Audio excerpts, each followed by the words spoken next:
और अब आइए बहुत जल्दी आज की खेलों की 10 बड़ी खबरों पर नजर डाल लेते हैं। भारत बमुकाबला श्रीलंका सबसे पहले बात करेंगे, जहां कोलंबो टेस्ट फैसलाकुन मरहले में है। दूसरे टेस्ट के 5वें दिन श्रीलंका फॉलोऑन के बाद 380 से ज्यादा रन्स बना चुका है और भारत के सामने मौसम सबसे बड़ा चैलेंज बन गया है।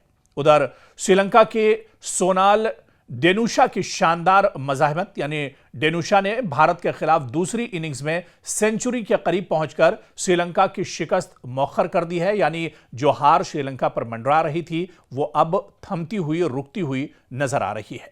इसके अलावा बारिश भारत की जीत की राह में रुकावट बन सकती है। कोलंबो टेस्ट में भारत क्लीन स्वीप की पोजीशन में है, लेकिन मौसम और बारिश के बायस मैच ड्रा होने का खतरा भी मौजूद है। उधर आर्यवीर सहवाग और अनु द्रविड़ अंडर 19 टीम में वीरेंद्र सहवाग के बेटे आर्यवीर और राहुल द्रविड़ के बेटे को ऑस्ट्रेलिया के खिलाफ सीरीज के लिए भारत की अंडर 19 टीम में मुंतखब कर लिया है।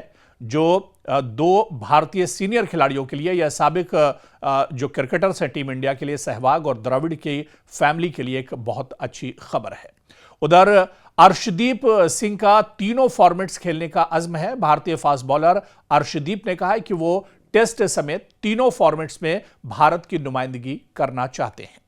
उधर इंग्लैंड बमुकाबला पाकिस्तान की अगर बात करें तो लॉर्ड्स टेस्ट शुरू हो चुका है। पाकिस्तान और इंग्लैंड के दरमियान दूसरा टेस्ट आज लॉर्ड में शुरू होना था, ताहम खराब मौसम के बायस टॉस में ताखीर हुई। पाकिस्तान पहले टेस्ट में बड़ी शिकस्त के बाद वापसी की ख्वाहिश रखता है। उधर बाबर आजम की वापसी पर अभी भी नजरें हैं। लॉर्ड्स में दूसरे टेस्ट के लिए पाकिस्तान की टीम में बाबर आजम की वापसी ने पाकिस्तानी शायकीन की उम्मीदें बढ़ा दी हैं। तो उधर केरवन पोलार्ड का T20 रिकॉर्ड पर सवाल उठाया। दरअसल वेस्टइंडीज के साबिक ऑलराउंडर केरन पोलार्ड ने T20 क्रिकेट में सबसे ज्यादा रन्स बनाने का आलमी रिकॉर्ड दोबारा अपने नाम कर लिया है और जोस बटलर को उन्होंने पीछे छोड़ दिया है। तो वहीं पर टेस्ट क्रिकेट में नो बॉल्स पर नई बहस अब छिड़ी हुई है।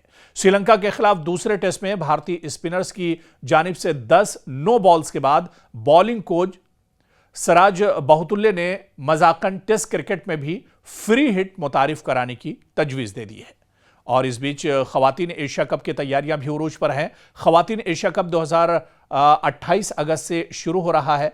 भारत अपना पहला मैच 30 अगस्त को थाईलैंड के खिलाफ खेलेगा, जबकि सबसे ज्यादा तवज्जो 5 सितंबर के भारत पाकिस्तान मुकाबले पर रहेंगी।